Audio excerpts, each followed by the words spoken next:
오늘 저희 교회에 설교 말씀을 해주실 목사님은 남용순 목사님이십니다. 저의 장인 목사님이세요.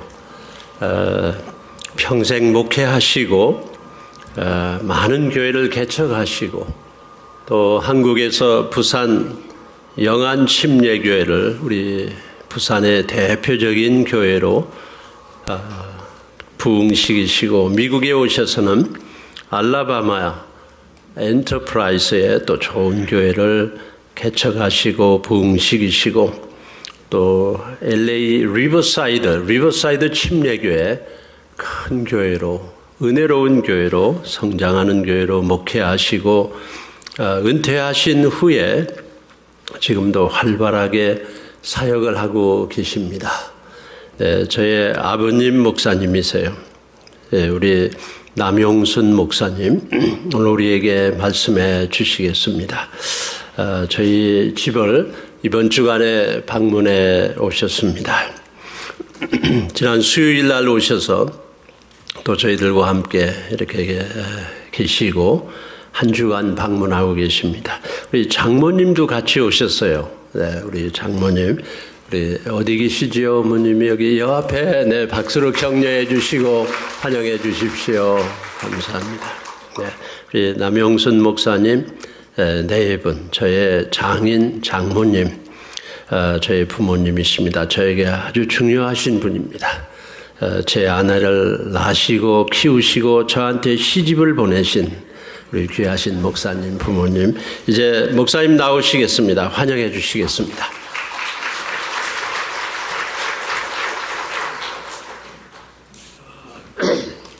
길 목사는 늘 이 인사를 내가 올 때마다 합니다. 그러니까 여러분들 맨날 듣던 소리를 또 듣고 이제 그렇게 하죠. 매우 내가 이제 이 강단에 선 것은 오래간만이에요. 지난번에 1년 전에 왔는데 그때 변은관 목사님이 와가지고서 하는 바람에 내가 밀려나고 지금 내 이 나이에 2년 기다린다는 게 그게 쉽지 않습니다. 그 2년 만에 겨우 지금 서는데 이제 또 내년에 또 은퇴한다니까 이제는 영영 이제는 희망이 꺼진 것 같습니다. 이게 아주 최후의 좋은 기회가 아닌가 이런 생각을 가져봅니다. 어떻든지 제가 올 때마다 여러분들이 저를 이렇게 참 기꺼운 마음으로 이렇게 맞아 주셔서 너무 감사드립니다. 오늘 읽은 말씀 우리가 감사로 더 큰 기적을 우리가 경험하자 이런 제목을 가지고 말씀을 좀 전해볼까 이런 생각을 가집니다. 우리는 수많은 문제들이 이 세상살이 속에서 해결이 하나도 되질 않아요. 해결이 되지 아니한 가운데 그저 우리가 그 틈바뉴 속에 우리가 흘러가며 살아오고 있는 것이 아닌가 싶습니다. 그래서 언제든지 안타까운 그런 마음을 지니고 조바심하고 살아가고 있는 현실이다 이렇게 우리가 생각합니다. 그런데다가 지금 한국이 온 나라가 세월로 한 사건 때문에 묶여가지고 5천만 천 국민이 고통을 당하고 있는 것 같습니다. 자칫하면은 배 하나가 침몰하는 바람에 온 나라가 침몰될까 매우 걱정입니다. 사실은 심각한 사건이었지만 뭐 세상살이 하다 보면 그런 것은 흔히 있을 수 있고 그보다 몇백 배 더 험한 일도 우리는 소문을 듣고 경험합니다. 그런데 믿음 안에서 우리가 안목으로 보면은 해결이 간단히 될 수 있는 해결책입니다.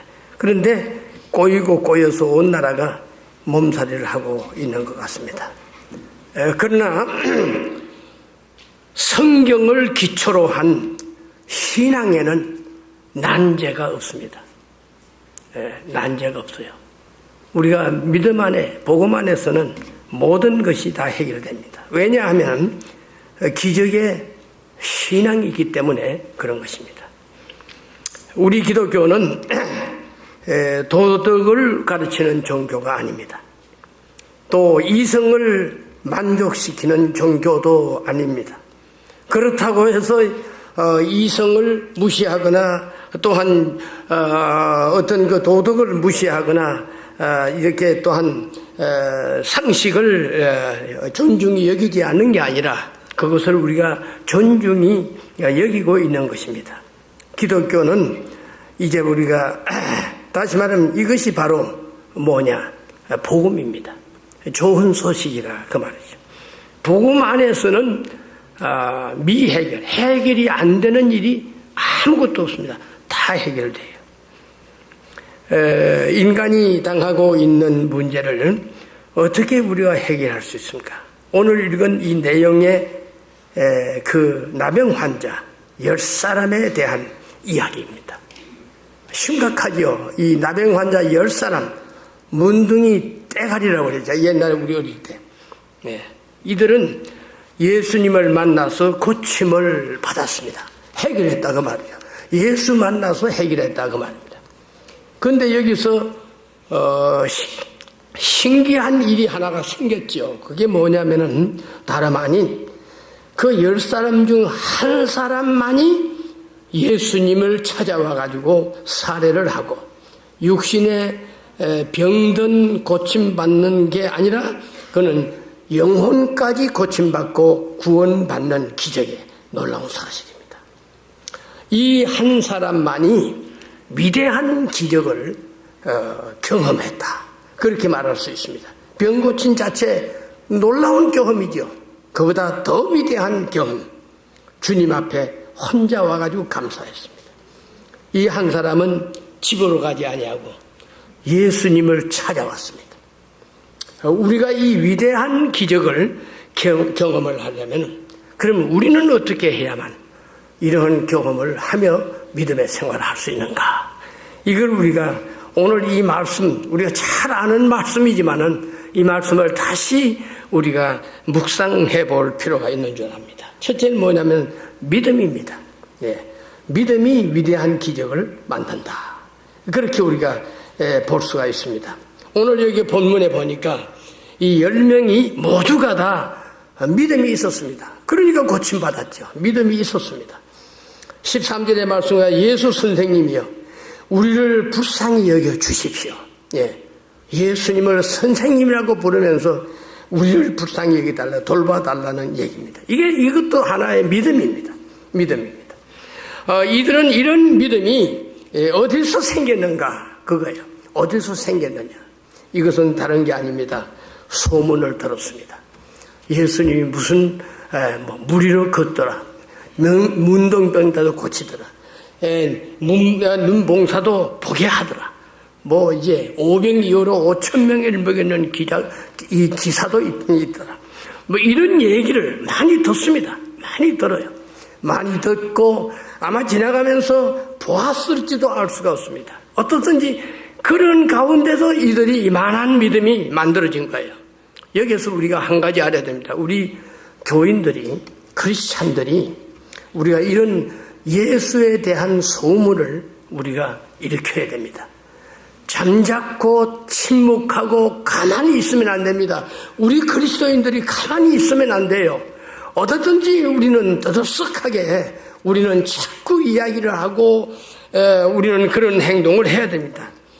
이때 이 문둥이들이 대가리가 이렇게 어떤지 이런 소문을 듣고 예수님 앞에 나와 예수께 소리를 쳤습니다. 소리를 쳤습니다. 이게 기회였습니다. 이때를 놓치면 우리는 평생 이 문둥이로도 우리는 인생을 끝낸다 생각을 하고 예수 선생님 우리를 불쌍히 여기달라고 간절히 요청하는 것입니다. 간절히 요청합니다. 우리도 이런 믿음이 생기려면은 하나님의 소식을 들어야 됩니다. 예수의 소식을 드려야 됩니다. 우리는 성경 말씀을 우리가 드려야 됩니다. 오늘 우리는 어떻든지 그러니까 이런 소식을 듣고 이런 믿음을 세상 사람들이 가질 수 있도록 하는 데 있어서는 오늘날 우리 크리스찬들이 해야 할 일이라고 그렇게 생각을 할 수가 있습니다. 오늘 우리가 너무 침묵 지키고 있습니다. 가만히 있습니다. 행동을 못하고 있습니다. 기가 죽고 있습니다. 그래서는 안 됩니다. 우리 한국에는 이제 그 교황이 한번 지나갔습니다.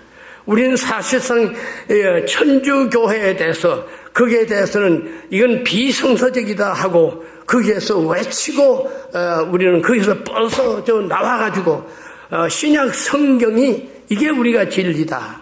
사람이 만들어놓은 법, 교리 이것은 진리가 아니다. 그걸 항거하고 나와서 신앙생활을 하는 사람들이 바로 우리는 프로테스탄트라고 얘기를 하고 있습니다. 개신교라고 이런 얘기를 하고 있습니다. 이제 오늘 여러분 그때도 그런 일을 이 루터가 종교 개혁을 하고 이렇게 참 하다가 너무너무 스트레스를 받고 어려워가지고 이제 고개를 쭉 빠져가지고 집으로 돌아옵니다. 이 청에서 보니까 자기 부인이 이런 영맥을 입고 뭐 행편없다 이 말이야. 그래서 막 대성통곡을 합니다. 그리고 울으니까 누가 죽었는가 하고 쫓아 들어갔습니다. 그래서 여보 누가 죽었느냐? 예, 하나님이 죽었습니다. 예, 하나님이 죽었습니다. 아니 하나님이 죽다니 당신 미쳤어 무슨 얘기요? 당신이 지금 오늘 맥 빠져서 돌아오는 거 보니까 하나님이 죽지 않고야 어떻게 그럴 수 있겠느냐? 그 부인의 자극을 받고 다시 도전해서 결국은 이렇게 천주교에서 신교로 이렇게 개혁하는 일을 성공했다는 일화가 있는 거예요. 그러니까 오늘 우리가 가만히 있어도 안 됩니다. 정 안 되면 우울해도 해야 되지요. 예. 제가 다니는 가끔 다닙니다. 그리고 매 금요일 날에 노인들을 한 20명 성경 공부 가르치는 지금 한 5년째 하고 있어요. 5년째 하고 있는데 아름다운 교회라고 고성희 목사님 그분이 이 교회 와서 부흥회도 하고 그랬죠.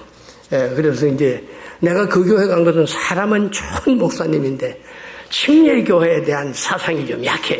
훌로 신학을 나오고 이래서 그 교회를 갔어요. 근데 첫 번에는 사도신경도 하고 이러더라고.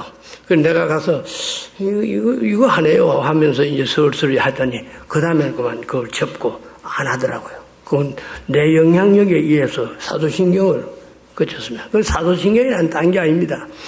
공회를 믿으며 그 내용이 있습니다. 그 공회라고 하는 말은 영어로서는 그게 뭐냐면 카톨릭 처치라고 되어 있답니다. 카톨릭 처치를 믿는다 이러면 미쳤지요. 우리가 예수 믿지 왜 카톨릭 처치를 믿어요? 그래서 이제 그 사도신경을 안 하는 이유가 침례교회는 그런 것 때문에 안 한다 그 말이죠. 그래서 이분도 소문을 듣고 자기 여동생이 막 이놈 기집애 내가 교회 나가면 죽인다고 하고 두드려 패고 막 이렇게 했는데도 교회를 나갔다 이 말이에요. 그래서 자기가 유학 와가지고서 조그만한 교회 들어가서 예수 믿게 되고 구원받게 되니까 자기 동생이 이해가 되는 거예요. 아니 새 생명 예수를 영접했는데 매려가지고 그걸 못 믿도록 할 수 있겠어요? 그래서 이 사람도 결국은 인생이 뒤집어졌어요. 해마다 인생 뒤집기 전도대회를 합니다. 그래서 교회가 아주 재미있게 잘 성장하고 있습니다. 예, 그렇습니다. 우리는 소문을 들어야 돼요. 우리는 소문을 듣게끔 동기부여를 우리가 많이 크리스찬들이 해야 됩니다. 가만히 있으면 안 돼요. 가만히 있으면 안 돼요. 저는 은퇴하고 14년째 가만히 있지 않고 사방에 돌아다닙니다. 사방에 돌아다니고. 뭐 이제 내가 정식이 이렇게 목회자로서 월급 받으면서 목회하는 건 아니지만은 어떻든지 그렇게 하고 있습니다. 여기 보니까 이 중에 한 사람이 다시 예수님을 찾아와 가지고 이제 감사함으로 영혼까지 구원을 받는 그런 동기 이렇게 볼 수가 있습니다. 무신론자 니체라고 하는 사람은 기독교 예수 믿는 사람들 이렇게 비꼬아서 말했습니다. 지팽이 신앙이라고. 그래서 예수 믿을 땐 지팽이를 딱 짚고 왔다 갔다 하다가 어느 날을 그 지팽이를 던져버리고 만다요. 그러니까 예수를 믿다가 예수를 던져버리고 만다. 이 지금 미국 땅에요, 지팽이 들고 있는 예수군들이 지팽이 던져버리는 사람들이 너무 많습니다. 너무 많다고요. 여러분들도 신앙생활에 오면서 그 친구가 잘 교회 나오고 잘 신앙생활 하더니 어느 날 그만 교회도 안 나오고 세상에 빠져버린다. 그게 다시 말하면 니체가 이렇게 예수 믿는 사람 비난하는 그 지팽이 신자라고 얘기를 할 수 있어요. 우리도 던져버리기가 쉽죠. 여기 나병 환자 9은 그 지경에 빠졌던 사람들입니다. 9번. 예, 지팽이를 던져버린 겁니다. 그러나 여기에 한 사람은 진짜 예수를 찾아와가지고 살해를 한 것은 이런 게 새로운 믿음입니다. 그러니까 영혼이 구원받는 놀라운 이런 기적을 맛보게 된 것이죠.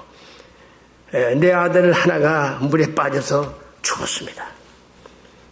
그러나 그 아들이 믿고 죽었으면 그 아들이 다시 살아났어. 하나님의 나라에 가게 돼요. 세월호 가운데 아이 많이 죽었는데 그 가운데 장로 아들이 하나가 죽었는데 그래도 걔는 예수 잘 믿고 지금 편안한 하나님의 나라에 가서 있다고. 어떤 이메일을 통해 가지고 내가 그걸 듣고 야, 여기도 걔도 사람 같은 사람이 있구나. 그 사람은 아들은 죽었다 하지만 죽은 게 아니라 예수 안에서 살아난 것입니다. 해결이 된 것이다. 염려가 믿음으로 해결이 된 기적. 예. 이게 바로 오늘 우리는 믿음입니다. 그 다음에 이 사람은 두 번째는 예수 믿고 난 다음에 우리가 하나님을 어떻게 올바로 섬기느냐 하는 태도입니다. 그게 바로 뭐냐면은 두 번째는 예배입니다. 예배가 중요합니다. 저는 지금까지 경험 중에 예배하지 않는 자가 하나님 앞에 좋게 쓰임 받는 사람 저는 본 적이 없습니다. 본 적이 없어요. 오늘 여러분들도 하나님의 교회 봉사하기 앞서서 우리가 봉사할 그릇이 되고 일꾼이 될 자격은 예배 회복입니다. 우리가 얼마만큼 하나님 앞에 예배를 잘 드리냐 이것입니다. 내가 하나님 앞에 쓰임 받았다는 이 말은 구원 받았다는 말과 똑같은 말이에요. 여러분들이 오늘 주 앞에 정중한 예배를 드리러 왔다 하는 이 말은 나는 하나님의 자녀여 하나님 앞에 우리는 구원받은 사람이다. 그걸 증명하는 게라 똑같아 이 말입니다. 그래서 우리는 이런 기적은 예배를 통한 기적입니다. 여기에 한 명의 나병 환자가 어떻게 했습니까? 누가복음 17장 15절 16절에 말씀하니까 그 중에 한 사람이 자기가 나은 것을 보고 큰 소리로 하나님께 영광을 돌리며 돌아와서 예수의 발 앞에 엎드려 감사하니 그는 사마리아 사람이더라. 유대인들이 좋아하지 않은 이방인 개처럼 취급당하던 사마리아 족속 가운데 한 사람의 이 환자가 고침받고 주님 앞에 나와서 예배를 하게 됩니다. 그는 예수님께 찾아와서 그 발 앞에 엎드려서 감사 예배를 드렸다. 그 말이죠. 꿇어 앉아서 감사 예배를 드렸다 하는 말은 이 단순한 존경 감사가 아니고 오늘 경배의 예배를 드린 것이다. 그 말이죠. 예. 우리는 하나님을 존경한다. 우리는 그런 정도가 아닙니다. 오늘 이 예배가 더 큰 기적을 이루게 된 것은 바로 그것입니다. 이 한 사람은 경배를 했다고 했습니다. 예수님은 영광과 찬양을 받기에 합당하신 분임을 인정한 그런 하나의 행동이 아닙니까? 그 예배가 무엇입니까? 영어를 보니까 워십이라고 되어 있습니다. 워십은 이것은 가치를 뜻한다는 것입니다. 가치. 예배는 하나님의 가치를 인정하는 것입니다. 오늘 여러분들은 하나님의 가치를, 그분의 존귀함을, 그분의 유일함을 우리가 인정하는 것이 그게 예배입니다. 그거 인정되지 아니하면 우리는 사실은 예배가 아닙니다. 오늘날 우리가 하나님 앞에 예배 행위는 하나님의 가치를 인정하고 높이는 행위, 그것이 바로 우리 오늘 이 시간에 드리는 예배 행위라고 우리는 생각을 할 수 있습니다. 그래서 우리가 예배를 절대 우리가 소홀히 하면 안 되리라고 봅니다. 우리가 하나님을 높이고 하나님의 가치를 인정한다면 예배가 정성껏 드리는 준비가 되어야 하고 모든 것이 갖추어져야 한다. 그렇게 얘기를 할 수가 있습니다. 예배를 이렇게 땜질을 하면 안 되지요. 그저 예배를 대강 그저 참여하는 것으로 우리가 돼서는 안 된다. 오늘 우리가 믿음과 정성과 힘을 다 쏟아드리는 예배. 왜? 하나님의 가치를 알기 때문에, 그분의 위대함을 알기 때문에, 유일하신 분이심을 알기 때문에 하나님을 영감으로 경험하고 체험을 하기를 원한다면 예배를 제대로 우리는 하나님 앞에 드리는 그런 마음가짐이 여러분들과 나에게 필요하다. 그렇게 말할 수 있습니다. 요한계시록 4장 11절에 말씀하니까 거기에는 24장로가 천국에서 하나님께 경배하는 장면이 나옵니다. 뭐라고 했습니까? 우리 주 하나님이여 영광과 존귀와 권능을 받으시는 것이 합당하오니, 여기에 합당하다는 말입니다. 주께서 이렇게 만물을 지으신지라 만물이 주의 뜻대로 있었고 또 지으심을 받았다. 여기에는 합당하다는 말이 중요한 말입니다. 여기에 합당하다는 것은 예배는 하나님만이 받으신다 이거죠. 예배는 하나님만이 받으신다. 우리 모두가 예배가 잘 되어지도록 우리는 관심을 가지는 것이 좋으리라고 봅니다. 그 다음에 이제 세 번째는 우리가 예배를 하되 그 예배의 내용이 분명해야 된다 이 말이죠. 그대로 우리가 찬양하고 기도하고 이 예배죠. 그렇지만은 늘 그 내용을 의식해야 돼요. 내용을 의식한다는 게 중요합니다. 그게 세 번째 뭐냐면 감사가 필요하다 이거죠. 감사가 필요하다. 너무 감사하죠. 너무 감사하죠. 한 사람의 나병 환자가 고침을 받고 난 다음에 더 큰 기적을 경험한 것은 그는 감사의 영성이 있었기 때문에 그렇습니다. 우리가 영성이다 그런 얘기 하잖아요. 그 영성의 내용이 뭐냐면은 감사의 감정입니다. 너무 감사하다. 너무 감사하다. 여러분, 감사한 마음은 모든 기적을 창조해냅니다. 병이 고쳐진다고요. 마음이 평안해진다고요. 온유해진다고요. 여러분들이 아주 달라져 버려요. 사람이 이상하게 달라져 버려요. 그걸 우리가 알아야 됩니다. 그래서 그는 예수님을 찾아와가지고 그 발 앞에서 그는 감사를 올렸습니다. 그의 감사는 절대 형식이 아니었습니다. 의례적인 것이 아니었습니다. 우리는 자칫하면은 형식과 관념과 의례적으로 예배를 드릴 가능성이 많습니다. 누구나 이렇게 자연스럽게 고맙습니다, 땡큐 이런 정도의 인사가 그게 예배가 아니에요. 이 사람의 감사는 다른 열일을 다 뒤에 제쳐놓고 아무리 중요한 일이 있어도 다 제쳐놓고 예배를 우선순위로 프라이오리티 제일 앞세워서 10가지를 버리고 이 한 가지 예배를 위해 가지고 행동한 것입니다. 오늘 여러분들이 바쁜 일이 있었습니다. 이런저런 일이 걸렸습니다. 그러나 예배 때문에 그걸 포기했습니다. 잘한 일입니다. 그게 바로 참 예배입니다. 그게 바로 하나님의 가치를 알고 드리는 감사 예배라고 말할 수가 있습니다.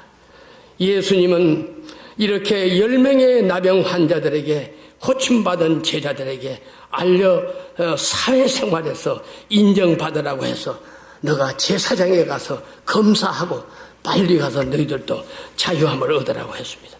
그런데 이들은 그 소리를 듣고 그는 주님 앞에 오는 것을 생각하지 않고 그만 제사장에 가서 검사받고 자기 아내, 자기 부모, 자기 형제 만나는 일에 이렇게 관심을 가지고 10일을 제쳐놓지를 못했습니다. 그러나 10가지 일을 제쳐놓고 이 한 사람만은 하나님 앞에, 예수 앞에 나와 그는 이렇게 감사를 했습니다.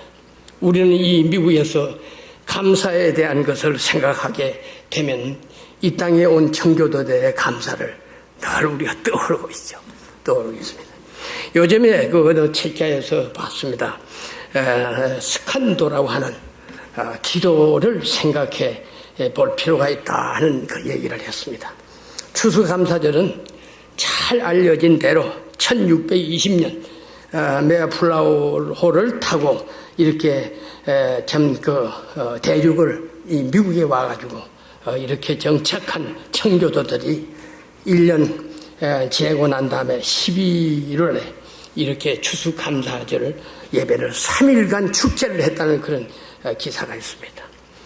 최근에 미국 교회에서 스칸도라 하는 사람의 청년에 대한 기억을 해야 된다. 그 운동이 일어난다고 어느 책자에서 봤습니다. 청교도들이 매사추세츠의 항구에 도착하기 10년 전에 이미 영국의 상인 배들이 와가지고 그 인디안 사람들을 전부 이렇게 배에다 태워가지고 이렇게 그러면 스페인에 가가지고 노예를 다 팔았다는 얘기입니다.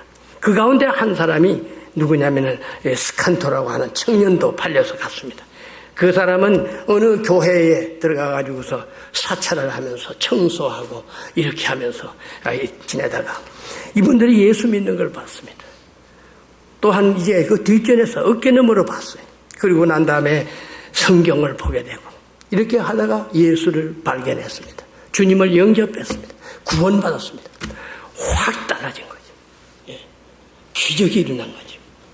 이야, 이게 그 과거의 내라고 하는 것이 딱 없어졌고 좋은 크리스찬이 된 거예요. 그래서 그가 하나님 앞에 3가지 문제를 두고 기도했다는 겁니다. 첫째 뭐냐면은 나를 고향에 다시 돌아가게 해주십시오. 그리고 두 번째는 자기를 잡아간 백인들을 원망하지 않게 해주십시오. 고맙죠.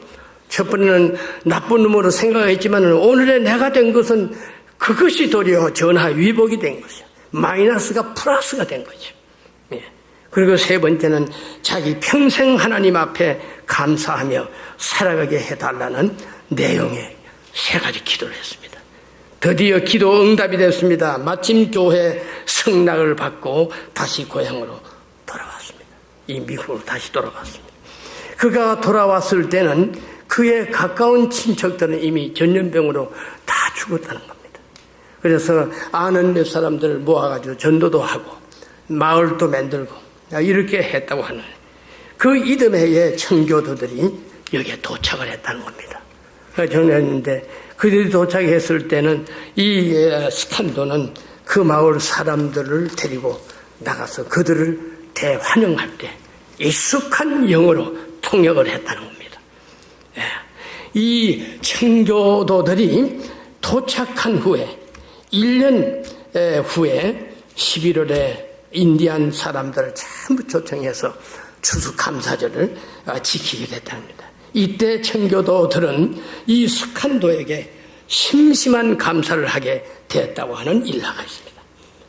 이 내용은 최근에 알아낸 내용이라고 합니다. 스칸도는 하나님이 준비한 사람으로 이때를 위한 일이라고 한다는 겁니다. 그래서 그날에 미국은 이 스칸도는 10명 환자 고침받는 사람 가운데 감사한 한 사람으로 인정을 받는다는 것이죠. 오늘의 미국은 스칸도의 믿음과 감사의 기적으로부터 시작되었다고 해도 과언이 아니라고 그렇게 높이 평가를 한다는 얘기입니다. 지금 이 은혜를 미국이 잊어버리고 있다 하는 사실입니다. 9명 문둥병 환자 고침받고 난 다음에 하나님 앞에 감사하는 일을 잊어가고 있는 미국이 아니야 이겁니다. 자꾸 잊어버리면 미국 이물이 아무리 커도 이것도 침몰될 가능성이 있습니다. 그래서 예수님은 심각한 도전을 합니다. 그 한 사람을 향해서 9은 어디 가느냐? 다 고침받은 9은 어디 가느냐? 예, 여러분, 우리는 이 주님의 질문에 나도 그 말씀에 도전을 받고 내가 9명에 속한 사람이 아니라 한 사람, 고침받은 사람이 먼저 주님 앞에 열일을 포기하고 주 앞에 나와 예배하는, 감사하는 이 사람이 바로 올바른 믿음의 사람이 아닌가. 우리가 이런 믿음을 갖도록 우리가 이 아침에 다시 한번 우리 마음 다짐을 하시고 살피시고 생각하는 그런 좋은 아침이 됐으면 하는 마음입니다. 같이 기도합시다. 고마우신 하나님 아버지, 은혜를 감사합니다. 우리가 하나님의 은혜로 이 세상 사람들이 살아가고 있습니다. 그러나 그들은 한 사람이 정말 주 앞에 나와 이건 하나님의 은혜라고 하는 것을 깨닫고 감사하는 자는 소수의 사람입니다. 오늘 이 아침에 나와 예배하는 우리 모두에게 이 은혜를 베풀어 주시고 축복하여 생각하며 예배의 가치성을 알며 예배하는 우리 온 성도들이 될 수 있도록 은혜를 베풀어 주시옵소서. 감사드립니다. 예수님의 이름으로 기도합니다. 아멘.